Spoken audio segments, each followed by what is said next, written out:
Israel Hamas के बीच चल रही इस जंग के अंदर वो कौन से हथियार थे जिनका जिक्र अभी जनरल सिवाज भी कर रहे थे कि ये दुनिया के तमाम डिफेंस प्लानर्स के लिए भी एक बड़ा सबक होगा, इसको पढ़ना होगा, इसको अध्ययन करना होगा कि क्योंकि जिस तरीके की चीजों का इस्तेमाल किया गया, बुलडोजर भी एक बड़ा हथियार इस हमले के अंदर बना और इसका इस्तेमाल हमास के आतंकियों ने किया और फिर इजरायली डिफेंस फोर्स ने इसका पलटवार के अंदर भी इस्तेमाल किया। इजरायली चुन चुनकर हमास से बदला ले रहे हैं और इस दौरान उसने पुलिस स्टेशन में छुपे करीब 10 आतंकियों को भी जहन्नुम पहुंचाया है।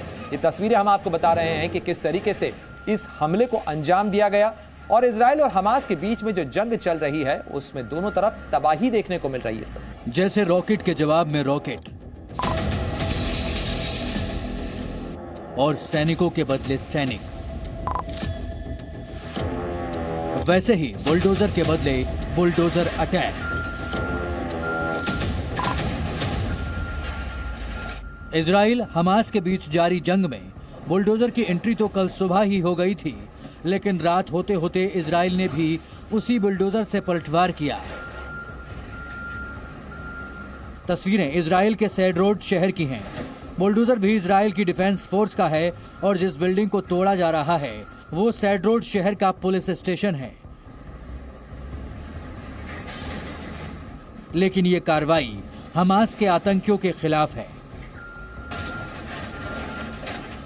कल जब हमास ने इजराइल पर रॉकेट अटैक किया तो उसके सैकड़ों लड़ाके इजराइल के कई शहरों में घुस गए और जमकर गोलीबारी की।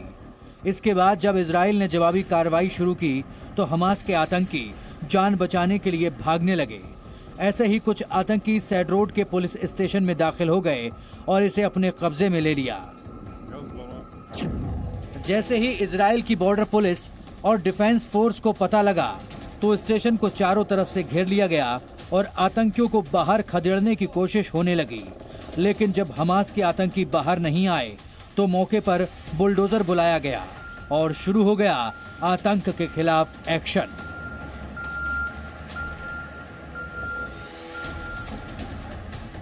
इजरायली डिफेंस फोर्स का दावा है कि उसने हमास के करीब 10 आतंकियों को मार गिराया और पुलिस स्टेशन पर कब्जा वापस ले लिया। दरअसल बुलडोजर एक्शन की शुरुआत पहले हमास ने ही की थी, जिसके जवाब में इजराइल ने भी बुलडोजर का जवाब बुलडोजर एक्शन से दिया। यह इजराइल और फिलिस्तीन का बॉर्डर है और तस्वीरें कल सुबह की हैं, जब आसमानी हमलों के साथ साथ हमास ने इजराइल पर जमीन से भी अटैक किया था। हमास के आतंकी बुलडोजर लेकर इजराइल के बॉर्डर पर पहुंचे और वहां लगी फेंसिंग को नेस्तो नाबूद कर दिया। लगभग 15 फीट ऊंची फेंसिंग तोड़ने के बाद हमास के लड़ाके हथियारों के साथ बाइक लेकर इजराइल की सीमा में दाखिल हो गए और इजराइल की सड़कों पर जमकर आतंक मचाया, जिसके सबूत लगातार दुनिया के सामने आ रहे हैं।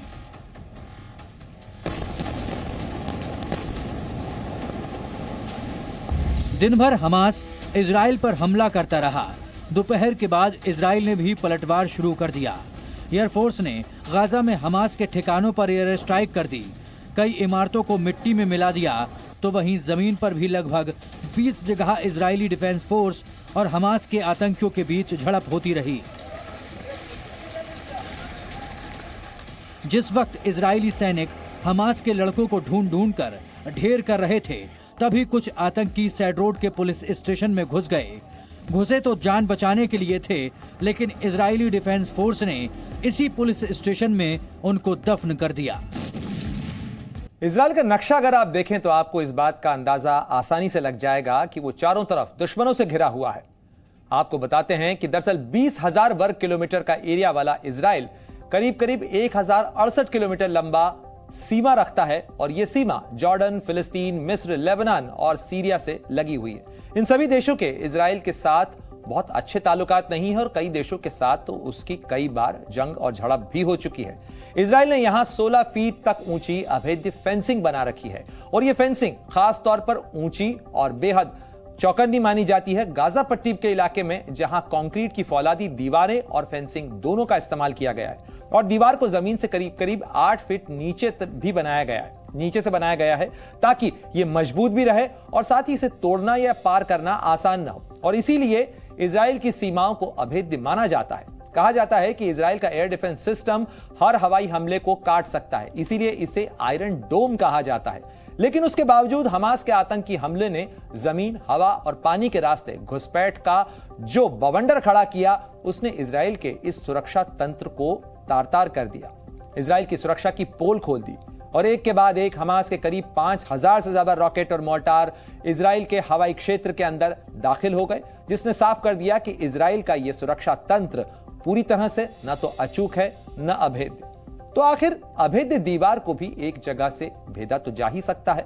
और खबर इसीलिए कही जा रही है कि इजराइल के लिए यह परेशानी करने वाला हमला है, यह इजराइल के लिए चिंता बढ़ाने वाला है और साथ ही इजराइल के तमाम सुरक्षा प्रोटोकॉल को बदलने वाला यह हमला है। इन सब के बीच माना जाता है कि इजराइल की सुरक्षा एजेंसियां बेहद चौकन्नी रहती हैं, क्योंकि उन्हें हर पल दुश्मनों का भय रहता है। इजराइल पर करीब से नजर रखने वाले जानकारों के मुताबिक इजराइल पर हमला उसके विरोधी देशों की इजराइल के खिलाफ उकसाने वाली हरकत है। इसको ऐसा माना जा रहा है कि दरअसल यह कार्रवाई अंजाम दी ही इसलिए गई ताकि इजराइल पलटवार की कार्रवाई करे और इसके बाद जो दुश्मन चाहते हैं वो इजराइल कर बैठे।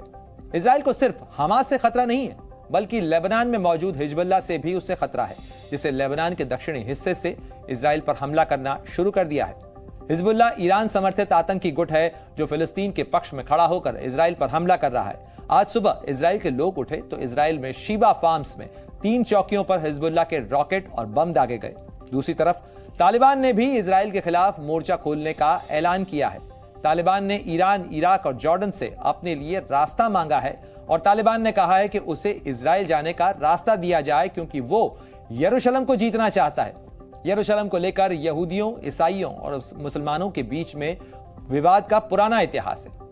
इसका साफ मतलब है कि तालिबान भी इजराइल के खिलाफ विद्रोही युद्ध का हिस्सा बनना चाहता है और अपना हित साधना चाहता है। इन दोनों खतरों के बीच फिलिस्तीन, जॉर्डन, ईरान और लेबनान जैसे पड़ोसी देश समेत कई दूसरे देश भी इजराइल के खिलाफ बड़ी चुनौती बने हुए हैं। और जिस तरीके से इजराइल विरोध में जश्न की तस्वीरें सामने आ रही थी, उसके बाद ये भी तस्वीरें सामने आ रही हैं कि किस तरीके से इजराइल अब अपने उन विरोधियों को निशाना बना रहा है।